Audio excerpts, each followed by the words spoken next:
Hello everyone, my name is Ross Mason and I'm the founder of MuleSoft, and today I'm going to be talking to you about going from open source to IPO.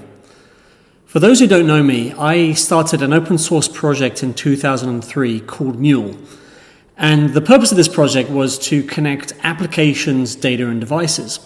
And I created it because I was actually working in banking at the time, and I found it hugely frustrating to connect all these different systems together, and the tools that were available at the time just didn't seem to work very well.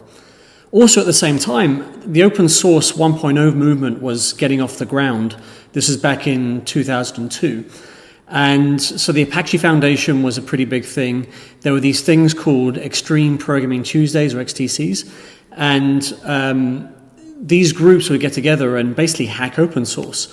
So I sort of got inspired by this idea that you could just create software, put it out there, and if the market deems it has value, if you can get users, you can drive adoption, then you're onto something good. It's a good validation point for what you're building. Now, what's interesting from going open source to IPO is there's a difficult chasm in the middle, which is monetization.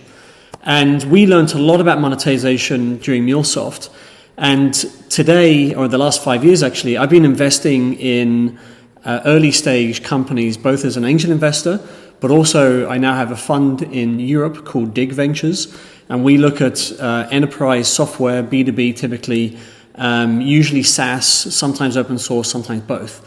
And so I've got a pretty good grasp from being a practitioner monetizing open source in the early days, but also investing in open source companies in the last 5 years, to give you some guidance on how to go from the creation of a project, driving adoption, to figuring out monetization and the different strategies you can use.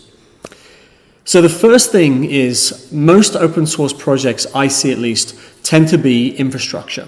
They tend to be tackling some sort of middleware. And if you look at the success of the companies that have done well with open source in recent years, including MuleSoft, including Red Hat, people like Mongo and Elastic, they were all providing software infrastructure.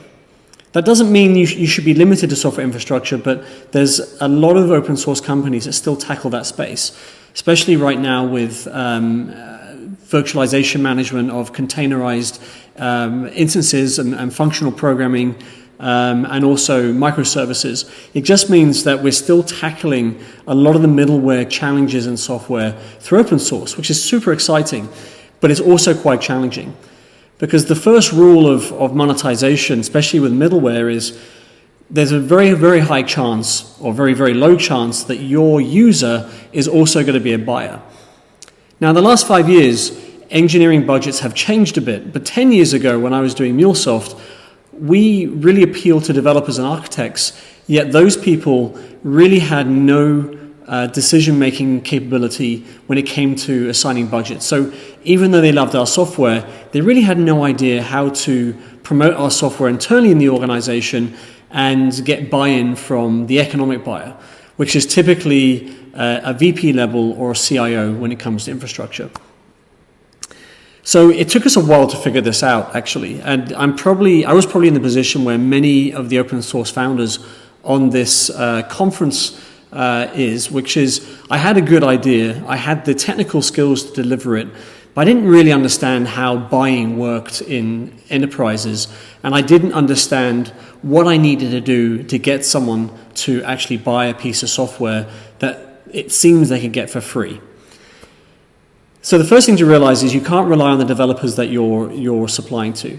Now, it depends on how much adoption you have, which strategy you would take to start figuring out monetization.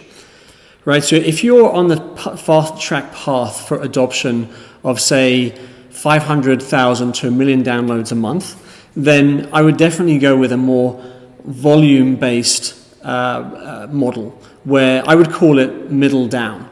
Middle down for me means that you're getting adoption by bottoms up in the organization, but you're trying to reach a director or someone that has some budget to spend a small amount to start paying for the product. This works really well when you have lots of adoption, like I say, 500,000 to 1 million downloads a month, because you can monetize 1 to 2% of that base fairly easily.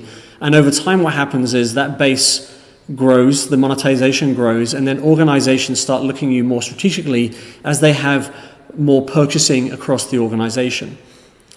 This, in my opinion, doesn't happen as much as people think, right? For every Mongo and Elastic that's out there, there's many more people that look like MuleSoft, where we didn't ever reach 1 million downloads a month. We actually got to about 100,000 downloads a month.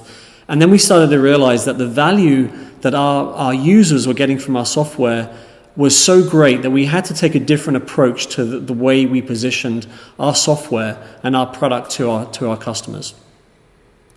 The other aspect of this is there's different types of business models, right? So if you're actually releasing open core software, so you're releasing software on GitHub, typically we call that open core because you tend to build software around that people pay for. So the core is open, but everything else around it, the packaging isn't.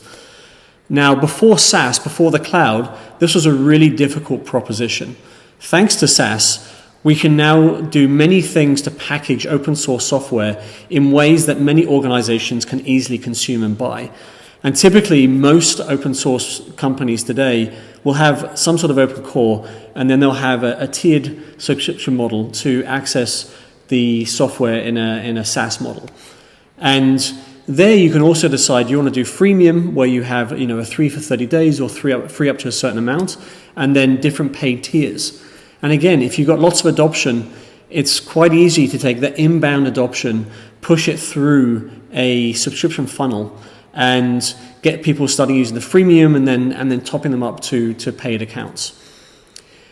Now, for many organizations, including MuleSoft, and I want to spend more time on this, some of those things weren't really an option. For starters, we didn't get mass adoption. We got good adoption. So we got about 100,000 downloads a month. We could have driven more adoption, but what we were finding was the sweet spot for our customer base was the Fortune 2000.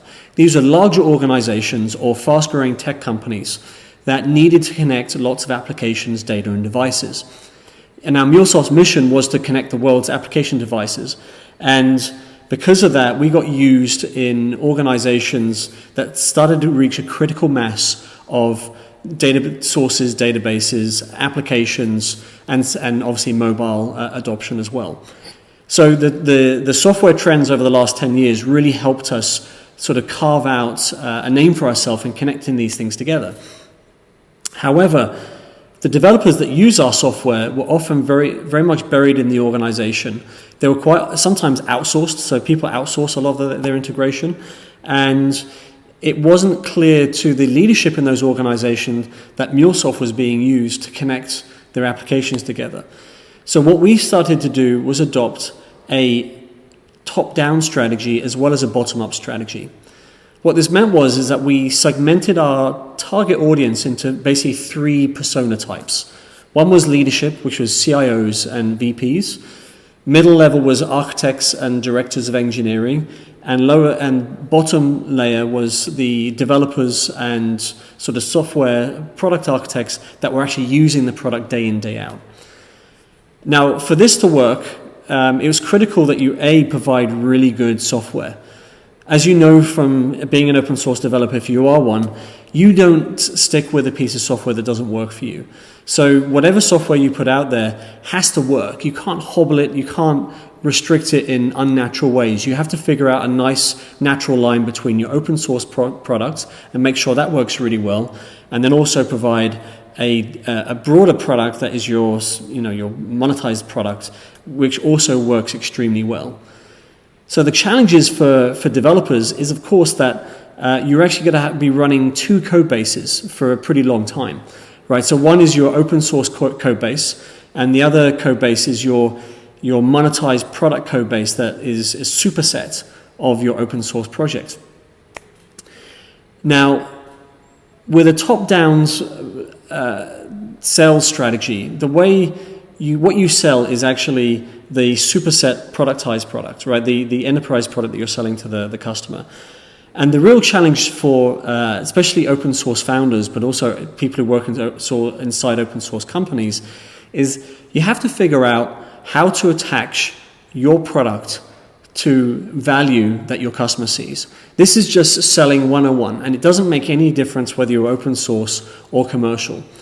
The challenge with open source is you're paying for all that adoption, all that distribution, by making it harder for yourself to differentiate between your open source free product and the thing that you're trying to sell. Because the thing that happens, even if you convince someone in an organization, let's say the CIO, you convince him that your open source graph database is, your commercial, graph database is the database they should be buying. The very next question people ask is, well, can we get by with just using the open source version? And this can create a lot of conflict in your adoption and sales channels, because there's a different driver and different mechanics on how you push people through the funnel from adoption all the way through to monetization. Now, I've seen a few companies that do this really well. MuleSoft was one. I'll talk about that in a second. But some more earlier stage companies that I really like have figured this out. Companies like Gatsby, they provide basically a set of tools for building websites that are statically compiled. Doesn't matter really what they are. What's interesting about them is the person that uses Gatsby tends to be a freelance web developer working for somebody in a creative team or in a marketing team in an organization.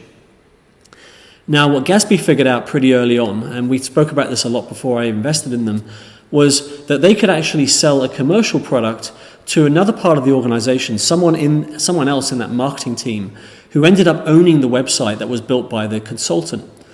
What's nice about that is that you have a different adopter to an economic buyer, right? So if you have those two things separate, it's very easy to build community around the adopter, the developer, but also drive a product message and a solution sales cycle to the other person who's the economic buyer. I haven't seen many companies do this well, but I'd urge you, if you're thinking about open source, is really thinking about who might your economic buyer be. If it's just someone further up the chain from the adopter, that's quite difficult to manage. You can do it, of course, but it takes more effort, more trial and error. If you can find an economic buyer outside of the adoption sort of hierarchy inside the organization, that's really good, because that means you can send a very different message to the people that end up having to own and manage the assets that are created by your open source adopter, in this case, web developers. Now with MuleSoft, we actually had to go up the same chain of command. So we started with developers and architects.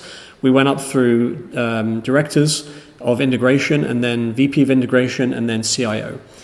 And to do that, we had to first figure out what was our value to the CIO. Now bear in mind, 10 years ago, even 5 years ago, most CIOs didn't think about integration. It was considered a necessary evil. And it was hard to get a conversation with a CIO, let alone make that conversation count.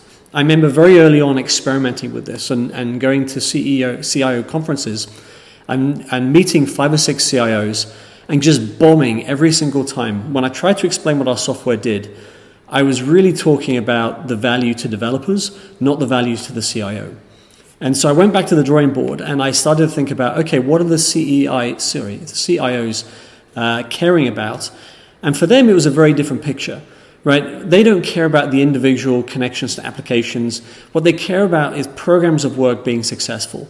They care about reducing bottom line, and they more recently care about increasing top line revenue opportunities through their data and assets.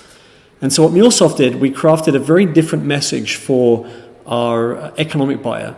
And it was really around first starting a conversation around having insight into their industry and insight to what other CIOs were doing to solve some of the challenges, and then tying those solutions to our product. Now, this worked extremely well. It doesn't happen overnight, but in a space of 2 or 3 years, we really went from bottoms-up adoption and trying to sell to our user base to outbound selling and top-down targeting of the type of customer that would benefit from the solutions that our platform could deliver, and then convincing the economic buyer to sponsor the use of MuleSoft within the organization. Now, what's important in this equation is the first thing that the CIO will do is he'll go directly to his architects and say, look, I'm looking at MuleSoft.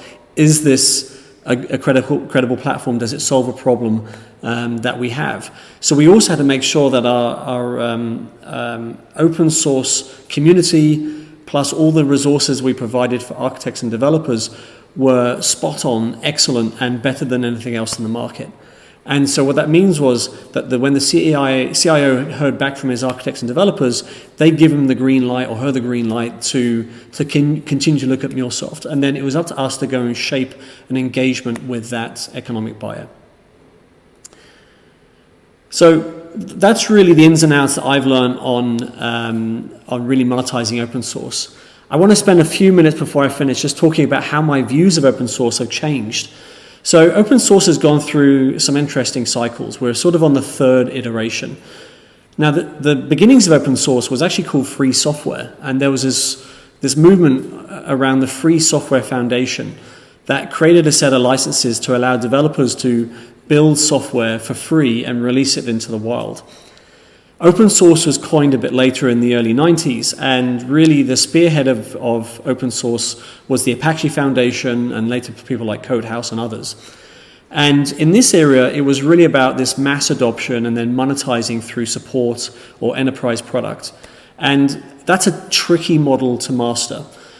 Things changed a lot in 2010 or even in the mid-2000s really, but when SaaS became a real viable delivery mechanism for software. And what I mean by that is enterprises of all sizes started to use SaaS inside their everyday business. And the nice thing about SaaS is it allows you to package software in a way that makes it much more convenient and much more easy to use and provide much more value to your customers. So it's become much easier now to have an open source core, but a SaaS subscription offering in the same company. Now, of course, there's more software you have to maintain there, but you're getting, from the open source, you're really getting distribution.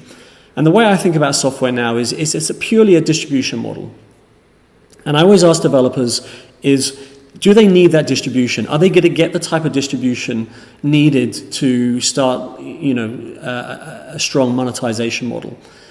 Now, if you're disrupting an existing market, distribution is probably important because there's already a lot of existing players, so you need something that has very low friction to adopt.